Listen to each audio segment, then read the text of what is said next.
Hello friends, स्वागत है आपका मेरे यूट्यूब चैनल में। आज के इस वीडियो में जो है कक्षा 10वीं विषय विज्ञान से पाठ 2 अम्ल, क्षार और लवण के प्रश्न उत्तर हम जो है देखने वाले हैं। हमने अध्याय 1 का जो आंसर क्वेश्चन है काफ़ी अच्छे से आपको बता दिया है, वीडियो जा करके देख सकते हैं।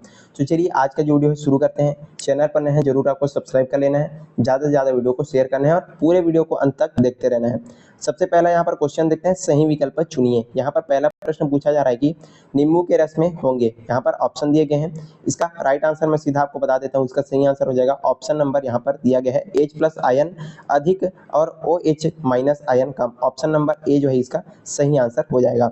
चलिए अगला क्वेश्चन यहाँ पर देखते हैं, जब अम्ल किसी धातु का कार्बोनेट से अभिक्रिया करता है तो बनते हैं, क्या बनते हैं? ऑप्शन यहाँ पर देख सकते हैं। इसका सही आंसर देखते हैं, इसका सही आंसर हो जाएगा लवण, जल और कार्बन डाइऑक्साइड। जो है बुक जो है आप आगे रखिएगा ताकि आपको अच्छे से समझ में आए। इसका राइट आंसर हो जाएगा लवण, जल और कार्बन डाइऑक्साइड। चलिए अगला क्वेश्चन यहाँ पर देखते हैं, निम्नलिखित में से प्रबल अम्ल नहीं है, तो इसका राइट आंसर कौन सा हो जाएगा? CH3COOH जो है इसका राइट आंसर यहाँ पर हो जाएगा ऑप्शन नंबर सी। चलिए उदासीन विलयन का पीएच मान जो है कितना होता है? 1, 0, 14 या फिर 7? तो कोई जो उदासीन विलयन है उसका पीएच मान कितना होता है? 7 होता है। ऑप्शन यहाँ पर डी इसका सही आंसर हो जाएगा। चलिए अगला क्वेश्चन है, सकीना के पेट में अम्लता के कारण जलन होने लगी, उसको किस चीज की आवश्यकता है? प्रबल अम्ल की, प्रबल क्षार की, दुर्बल क्षार या दुर्बल अम्ल की? तो इसका सही आंसर क्या हो जाएगा? दुर्बल क्षार की जो है उसको आवश्यकता है, नोट कीजिएगा। चलिए अगला क्वेश्चन देखते हैं, दंत क्षय का कारण, ये जो है इंपॉर्टेंट क्वेश्चन है, परीक्षाओं में कई बार इसको जो है पूछा गया है आपके बोर्ड परीक्षाओं में। दंत क्षय का कारण लार का पीएच कितना हो जाना है? तो इसका राइट आंसर क्या हो जाएगा? ऑप्शन सी, यानी कि 5.5 से कम हो जाना, ये जो है दंत क्षय का कारण है, आपको याद रखना है। लास्ट यहाँ पर क्वेश्चन दिया गया है, किस लवण की प्रकृति जो है अम्लीय होती है? देख सकते हैं सारे यहाँ पर ऑप्शंस दिए गए हैं। सही इसका आंसर क्या हो जाएगा? ऑप्शन यहाँ पर NH4Cl इसका जो है सही आंसर हो जाएगा। चलिए आगे बढ़ते हैं।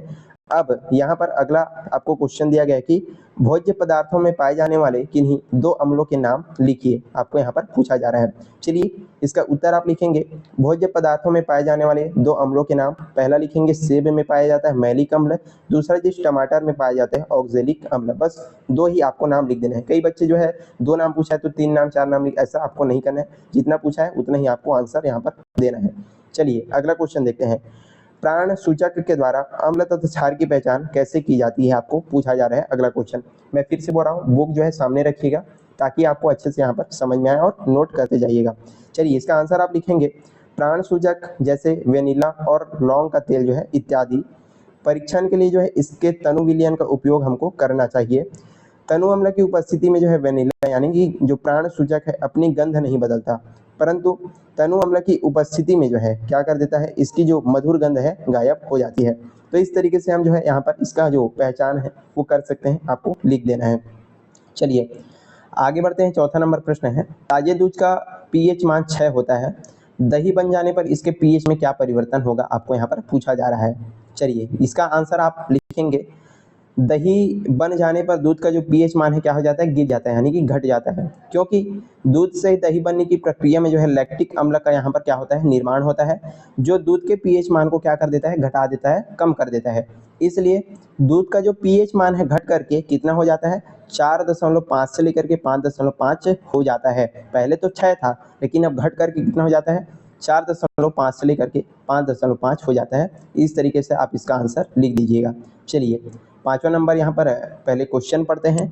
आपको 3 परख नलियाँ दी गई है, इनमें से एक में आसुत जल और शेष 2 में से एक में अम्लीय तथा दूसरे में क्षारीय विलयन है। यदि आपको केवल लाल लिटमस पत्र दिया जाए तो आप प्रत्येक परख नली में रखे विलयन की प्रकृति की पहचान कैसे करेंगे, ये आपका क्वेश्चन है। चलिए इसका आंसर यहाँ पर देखते हैं, समझते हैं। हमें ज्ञात है, आंसर लिखेंगे कि अगर लाल लिटमस पेपर का रंग नीले रंग में जो है बदल जाता है तो ये क्या है? क्षार है। और अगर कोई भी परिवर्तन नहीं होता तो इसका क्या हो जाता है? अम्लीय या फिर आश्रित ये जो है जल है। इस प्रकार क्षार विलयन की आसानी से हम पहचान कर सकते हैं। कैसे करेंगे? यदि लाल लिटमस पेपर का रंग जो है नीला हो जाता है तो ये आपका क्या है? क्षार है। और यदि कोई परिवर्तन नहीं होता तो ये या तो अम्लीय होगा या तो आश्रित जो है जल होगा। इस तरीके से आप इसका पहचान कर सकते हैं। चलिए आगे इसी में आप लिखेंगे, ए, बी और सी के रूप में जो है 3 परख नलियों को यहाँ पर हम चिन्हित करेंगे। ए में से विलयन की एक बूंद लाल लिटमस पेपर पर डालेंगे, और विलियन बी और सी में से भी यही चीजें करेंगे। एक एक बूंद जो है लाल लिटमस पेपर पर हम डालेंगे। इनमें से कोई भी लाल को रंग नीले में परिवर्तित कर देता है तो ये क्या होगा, क्षार होगा। इस प्रकार से तीनों में से एक एक की पहचान हो जाएगी। एक लाल लिटमस पेपर लेंगे, तीनों में से एक एक बूंद जो है तीनों जो परख नली है उसमें से हम डालेंगे ABC से, और यदि लाल लिटमस पेपर को कोई भी जो है नीला कर देगा तो उसको हमको पता चल जाएगा कि ये क्या है, तीनों में से क्षार है। दूसरा चीज क्या, शेष दो में से भी अम्लीय और आश्रित जल हो सकता है। इसका पहचान हम कैसे करेंगे, अब क्षार विलयन की एक बूंद जो है शेष दो विलयन में से प्रत्येक की एक एक बूंद के साथ मिश्रित करेंगे। अब एक का पता लग गया है तो दो पता लगाने हैं हमको, तो अब दोनों को मिक्स करके यहाँ पर मिश्रित करेंगे और फिर मिश्रण की बूंदों का अवलोकन करते हैं। अगर मिश्रण का रंग नहीं बदलता तो वह विलयन क्या होगा, अम्ल होगा, और अगर इसका रंग बदलता होगा तो वो क्या होगा, आश्रित जल होगा, क्योंकि अम्ल और क्षारीय विलयन एक दूसरे को क्या कर देते हैं, उदासीन यहाँ पर कर देते हैं। तो इस तरीके से आपको प्रश्न नंबर 5 का जो आंसर यहाँ पर लिख देने हैं और समझते जाइएगा। आगे बढ़ते हैं, अगला क्वेश्चन देखिए। नीलम तथा मनीष ने प्रयोग करते समय शुष्क सोडियम क्लोराइड में सांद्र सल्फ्यूरिक अम्ल डाला। अभिक्रिया के फलस्वरूप गैस निकली। मनीष ने परख नली के मुंह के समीप जो है शुष्क नीला लिटमस पत्र रखा तो कोई परिवर्तन नहीं हुआ, किंतु जब जो है गीला लिटमस पत्र रखा गया तो लाल हो गया, इसका कारण समझाइए। तो ये आपका जो है क्वेश्चन यहाँ पर दिया गया है। चलिए इसका आंसर यहाँ पर देखते हैं। अम्ल जलीय विलयन में विघटित होकर के हाइड्रोजन आयन यानी कि H+ आयन उत्पन्न करते हैं। यहाँ पर H+ लिखिएगा। क्या किया गया है, अम्ल जब जो है जलीय विलयन में विघटित होता है तो वहाँ पर H+ आयन उत्पन्न करते हैं, जो उनकी गुणा को क्या करते हैं, प्रदर्शित, उनका जो गुण है उसको प्रदर्शित करते हैं।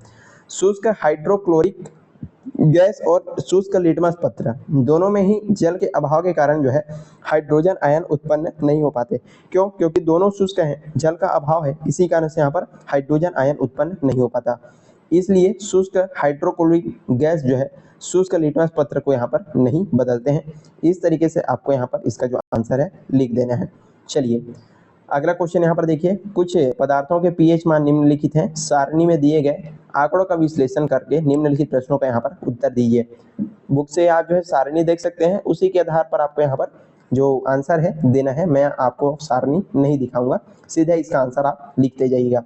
चलिए पहला प्रश्न आपको क्या पूछा जा रहा है, अ नंबर, किन पदार्थों की जो प्रकृति है क्षारीय है, यहाँ पर पहला पूछा जा रहा है। तो आप लिखेंगे खाने के सोडे का विलयन 8.2 pH है और सोडियम हाइड्रोक्साइड विलयन 13 pH, इनकी प्रकृति क्या है, क्षारीय है। इस तरीके से आप ए नंबर प्रश्न का उत्तर लिखेंगे। दूसरा प्रश्न क्या पूछा जा रहा है, दूसरा प्रश्न पूछा जा रहा है कि किन पदार्थों की प्रकृति अम्लीय है। तो आप लिखेंगे पहला नींबू का रस, इसका कितना है, 2.2 pH दिया गया है। सिरके का दिया गया है 5.5 pH, इनकी जो प्रकृति कैसे लिखेंगे, अम्लीय लिखेंगे। उदासीन पूछा गया है, किन पदार्थों की प्रकृति उदासीन है। तो आप लिखेंगे पानी, pH कितना है, 7 है और इसकी जो प्रकृति है उदासीन है। इस तरीके से नंबर 7 यहाँ पर क्वेश्चन है, उसका आंसर आप लिख देंगे। चलिए 8वां नंबर यहाँ पर प्रश्न देखते हैं। अम्ल ए तथा बी दो बीकर में लिए गए हैं। अम्ल ए का जल में आंशिक आयनन होता है जबकि बी जल में पूर्ण आयनन होता है। इसके आधार पर आपको यहाँ पर कुछ क्वेश्चन दिए गए हैं, उनको यहाँ पर बताना है। सबसे पहला यहाँ पर क्वेश्चन दिया गया है 8वां नंबर का, ए तथा बी में कौन सा अम्ल दुर्बल और कौन सा प्रबल है, ये आपको बताना है। ये जो ए और बी दो बीकर दिए गए हैं और उनमें जो यहाँ पर लिए गए हैं जो भी, उनको बताना है कि कौन सा जो है दुर्बल अम्ल है, कौन सा है प्रबल अम्ल। तो यहाँ पर चलिए देखते हैं। दुर्बल अम्ल ए और प्रबल अम्ल क्या है, बी है। इसका आपको राइट आंसर लिख देना है। दुर्बल अम्ल क्या हो जाएगा, ए हो जाएगा, और प्रबल अम्ल जो है बी हो जाएगा। यहाँ पर ए को नोट कर लीजिएगा, छूट गया है तो इसको लिख देना है। दूसरा चीज क्या, अब पूछा जा रहा है कि दुर्बल अम्ल जो है किसे कहते हैं, ये आपको बताना है। तो चलिए दुर्बल अम्ल ए है, क्योंकि हमें पता है कि किसी भी अम्लीयता का परिमाण विलयन में उपस्थित हाइड्रोजन आयन की संख्या पर क्या करता है, निर्भर करता है। जो अम्ल जितनी आसानी से और अधिक H+ आयन देगा उतना ही अच्छा अम्ल होगा। ए और बी की अपेक्षा, ए जो है बी की अपेक्षा कम आयनित हो रहा है, इसी कारण से ये क्या है, दुर्बल अम्ल है। तो इस तरीके से आपको यहाँ पर दुर्बल अम्ल किसे कहते हैं, इन सबको यहाँ पर लिख देना है। दूसरा चीज क्या पूछा जा रहा है, प्रबल अम्ल किसे कहते हैं, ये भी आपको पूछा जा रहा है। तो चलिए इसको देखते हैं। प्रबल अम्ल बी है, क्यों, क्योंकि जो अम्ल आसानी से हाइड्रोजन आयन निकालता है वह प्रबल अम्ल होता है, और यहाँ पर बी ए की तुलना में अधिक आयनन हो रहा है, इसी कारण से बी क्या हो जाएगा, आपका प्रबल अम्ल हो जाएगा। जो अधिक आसानी से हाइड्रोजन आयन निकालते हैं वो प्रबल, और जो कम थोड़ा सा मात्रा में निकालते हैं वो क्या होता है, दुर्बल होता है। तो दोनों को इस तरीके से आपको लिख देना है। अगला क्वेश्चन इसी में दिया गया है 10 नंबर, प्रत्येक के उदाहरण भी आपको देना है। तो प्रबल अम्ल में आप लिखेंगे H2SO4 HCl, दुर्बल अम्ल में लिखेंगे CH3 COOH। इनको ध्यान से आपको लिखना है, मैं इसी कारण से इनको अच्छे से आपको बता रहा हूँ, तो देख करके आप इसको नोट कर लीजिएगा। चलिए 9वां नंबर यहाँ पर क्वेश्चन देखते हैं। धातु के साथ जो है अम्ल की अभिक्रिया होने पर सामान्यतः गैस निकलती है। कौन सी गैस निकलती है? आप निकलने वाली गैस का परीक्षण कैसे करेंगे? मैग्नीशियम धातु का उदाहरण लेकर के आपको यहाँ पर समझाना है। तो चलिए इसको यहाँ पर नोट करते हैं, इसका आंसर क्या हो जाएगा। तो उत्तर लिखेंगे, सामान्यतः धातुएं अम्लों से अभिक्रिया करके लवण बनाती है तथा हाइड्रोजन गैस का विस्थापन करती है। इसमें आप लिखेंगे आगे अम्ल धन लवण धातु लवण हाइड्रोजन गैस। यहाँ पर ये जो अभिक्रिया है उसको भी आपको लिख देना है। मैं जो है वीडियो लंबा हो जाएगा इसी कारण से नहीं बता रहा हूँ, देख करके आप जो है नोट करते जाइएगा। तो इसको लिखने के बाद आपको लिखना है, एक परख नली में 1/4 भाग हम क्या लेंगे? तनु हाइड्रोक्लोरिक अम्ल यहाँ पर लेंगे, तनु हाइड्रोक्लोरिक अम्ल। और उसमें जो है क्या करेंगे, मैग्नीशियम धातु के दानेदार चूर्ण या मैग्नीशियम के पत्तुओं को तोड़ छोटे टुकड़ों में यहाँ पर डाल देंगे, किसमें? परख नली में। और साथ साथ क्या है उसमें? हाइड्रोक्लोरिक अम्ल तनु वाला और मैग्नीशियम धातु के दानेदार चूर्ण को। ठीक, अब इसके बाद क्या होगा, इसके फलस्वरूप गैस निकलती है। इसके परीक्षण के लिए हम क्या करेंगे, गैस निकल रही है, इसके परीक्षण के लिए क्या करेंगे, परख नली के मुख के पास के मार्ग में एक जलती हुई माचिस की तीली ले जाएंगे और हम देखते हैं कि गैस नीली लौ के साथ यहाँ पर जलने लगती है। जो माचिस की जो तीली है वो नीली लौ के साथ जलने लगती है और पाप की जो है आवाज उत्पन्न होती है। इससे हमको पता चल जाता है कि ये जो गैस है हाइड्रोजन गैस है। और यही तो हमको पूछा गया था कि कौन सी गैस निकलती है और इसका परीक्षण आप कैसे करेंगे, इसको आपको यहाँ पर बताना है। साथ ही साथ इसका आपको जो है चित्र भी बनाना है। तो चित्र मैं आपको दिखा रहा हूँ, उसी तरीके से आप इसका जो चित्र है अपने कॉपी में जो है बना लीजिएगा। पर देख सकते हैं क्वेश्चन नंबर 9 का जो चित्र हमने जो माचिस की तीली वाला जो किया, उसका कुछ इस तरीके से यहाँ पर चित्र बनाना है। और देख सकते हैं चित्र कैसे बना हुआ है, क्या क्या चीजें लिखना है, इसको आप अच्छे से देख लीजिएगा, नोट कर लीजिएगा। और इसके बाद जो क्वेश्चन नंबर 10 है उसमें भी एक चित्र है, तो उसको भी यहाँ पर देख लीजिएगा, क्योंकि फिर से हम जो इसको नहीं देखने वाले, एक साथ इसको देख लेते हैं। 9 और 10 दोनों में आपको जो चित्र है वो बनाना है, इसको नोट कर लीजिएगा, देख लीजिएगा। चलिए अब सीधा हम जो है अगला जो हमारा क्वेश्चन है 10वें नंबर का, इसको देखते हैं। मैंने जो है अभी 9वां नंबर का क्वेश्चन और चित्र आपको दिखा दिया। अब जो 10वां नंबर का जो चित्र है वो भी आपको उसमें ऐड करना है। कैसे? तो चलिए इसको सबसे पहले हम समझते हैं। अंडे के छिलके की तनु हाइड्रोक्लोरिक अम्ल से अभिक्रिया कराने पर बुदबुदाहट के साथ एक गैस निकलती है तथा झाग बनती है। झाग के बैठ जाने के पश्चात परख नली के अंदर सुलगती हुई अगर अगरबत्ती ले जाए तो यह बुझ जाती है। इस क्रियाकलाप को निम्नलिखित बिंदुओं के आधार पर आपको समझाना है। सबसे पहले आपको बताना है प्रयोग विधि क्या क्या है। तो सबसे पहले यहाँ पर लिखेंगे प्रयोग विधि। तो उत्तर लिखेंगे, प्रयोग विधि कैसे करेंगे, एक परख नली में जो है 0.5 ग्राम अंडे के छिलके लें। अब इस परख नली में क्या करेंगे हैं 5 ml तनु हाइड्रोक्लोरिक अम्ल शिथिल फनल द्वारा यहाँ पर हम डालते हैं। जैसे ही अंडे के छिलके के साथ क्या होता है, तनु हाइड्रोक्लोरिक अम्ल अभिक्रिया करता है, बुदबुदाहट के साथ गैस निकलती था, झाग बनती है। ये आपका क्या हो गया, ये आपका प्रयोग विधि वाले जो चीजें हैं उसमें आपको आंसर लिख देना है। दूसरा चीज उपकरण का चित्र, जो कि हमने अभी कुछ टाइम पहले आपको दिखाया 10वें नंबर का क्वेश्चन, उसको आपको उपकरण के चित्र में यहाँ पर बना देना है। तीसरा चीज आपको क्या पूछा जा रहा है, अभिक्रिया का संतुलित रासायनिक समीकरण भी आपको यहाँ पर लिखना है। तो चलिए इसको यहाँ पर देखते हैं। इस अभिक्रिया में जो है धातु कार्बोनेट के साथ अम्ल के साथ जो है क्रिया करके लवण कार्बन डाइऑक्साइड तथा जल का निर्माण करती है। यहाँ पर देख सकते हैं धातु कार्बोनेट, तनु अम्ल, उसके बाद लवण, और सारी चीजों के यहाँ पर आपको एक एक करके पूरा देख करके नोट कर लेना है। मैं चीजों को नहीं बता रहा हूँ, इन सब चीजों को यहाँ पर आपको नोट कर लेना है। तो ये आपका ऑप्शन नंबर जो क्वेश्चन नंबर 10 है उसका सही आंसर यहाँ पर हो जाएगा। और चित्र जो है जरूर आपको बना लेना है। चलिए अगला यहाँ पर क्वेश्चन देते हैं 11वां नंबर। टिकेश्वरी के खेत की मिट्टी का पीएच मान कितना दिया है, 4.2 है। धान की अच्छी उपज के लिए वह मिट्टी के पीएच पर किस प्रकार नियंत्रण रख सकती है, यहाँ पर आपको पूछा जा रहा है। चलिए इसका आंसर देखते हैं। धान के उत्पादन के लिए अनुकूल मिट्टी वह होती है जिसका पीएच मान कितना हो, 5 से लेकर के 8 पाया जाता है। ये जो है आपके धान के उत्पादन के लिए अच्छा होता है। लेकिन यहाँ पर टिकेश्वरी की खेत की मिट्टी कितना दिया है, 4.2 पीएच इसका दिया गया है। मिट्टी का पीएच स्तर से ज़्यादा या कम होने पर फसल की जो उत्पादन है यहाँ पर प्रभावित ना हो, इसके लिए टिकेश्वरी को क्या करना चाहिए, टिकेश्वरी को खेतों में खाद या चूने की राख जो है डालनी चाहिए, जिससे उसका जो पीएच मान है काफ़ी अच्छा हो सके और जो धान की उपज है वो भी अच्छी हो सके और नियंत्रण रखा जा सके। तो इस तरीके से 11वां नंबर क्वेश्चन यहाँ पर आंसर आपको लिख देना है। चलिए अगला क्वेश्चन देखते हैं 12वां नंबर। उदासीनीकरण अभिक्रिया किसे कहते हैं? उदाहरण, दो उदाहरणों के द्वारा आपको यहाँ पर समझाना है। उदासीनीकरण अभिक्रिया किसको बोलते हैं? दो उदाहरणों के साथ समझाना है। चलिए सबसे पहले देखते हैं उदासीनीकरण जो क्रिया है कौन सा होता है। तो अम्ल और क्षार के बीच की अभिक्रिया होने पर लवण और जल का निर्माण होता है और इस अभिक्रिया को क्या बोला जाता है? उदासीनीकरण अभिक्रिया जो है यहाँ पर कहा जाता है। अम्ल धन धातु लवण प्लस जल, तो ये आपको लिख देना है। पहला उदाहरण आपको देना है, दो उदाहरणों के साथ समझाने के लिए बोला गया है। तो इसमें आप पहला उदाहरण लिखेंगे HCl प्लस NaOH और इसके बाद आप लिखेंगे जिस तरीके से यहाँ पर लिखा गया है NaCl प्लस H2O, यहाँ पर सही आंसर इसका लिखेंगे। उसके बाद आप लिखेंगे नीचे में अम्ल क्षार लवण और जल, इस तरीके से आप लोगों को लिख देना है। दूसरा चीज आपको लिखना है, दूसरा उदाहरण HCl प्लस KOH और यहाँ पर KCl प्लस H2O, इस तरीके से यहाँ पर लिख देना है। तो ये आपका जो है उदाहरण हो जाएगा और उदासीनीकरण अभिक्रिया इसको बोला जाता है। चलिए आगे बढ़ते हैं। अगला क्वेश्चन देखिए, समारू ने ताजे दूध में खाने का सोडा मिला करके उसका जो pH मान है 6 से बदल करके 8 कर दिया है। इसे जो है दूध से दही बनने में अधिक समय लगेगा, क्यों लगेगा आपको यहाँ पर बताना है। तो समारू ने क्या किया, ताजे दूध में जो है खाने का सोडा मिला करके उसका जो pH मान है कितना कर दिया है? 6 से बदल करके 8 कर दिया है।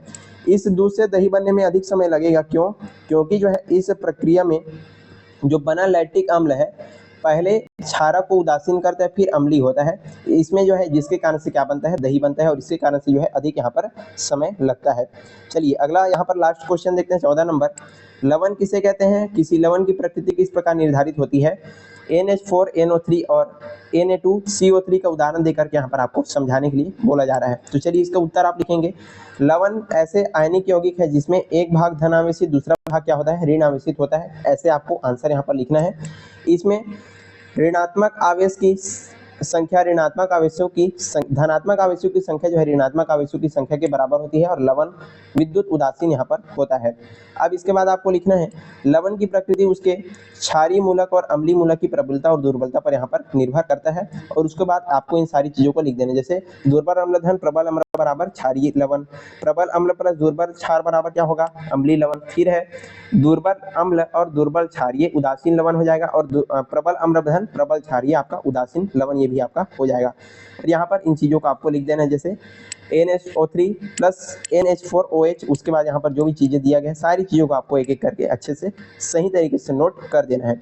और यहीं पर आज का हमारा जो वीडियो समाप्त होता है। हमने काफी बेहतरीन तरीके से आपको सारी जो क्वेश्चन है उनके सही और सटीक आंसर आपको बता दिए।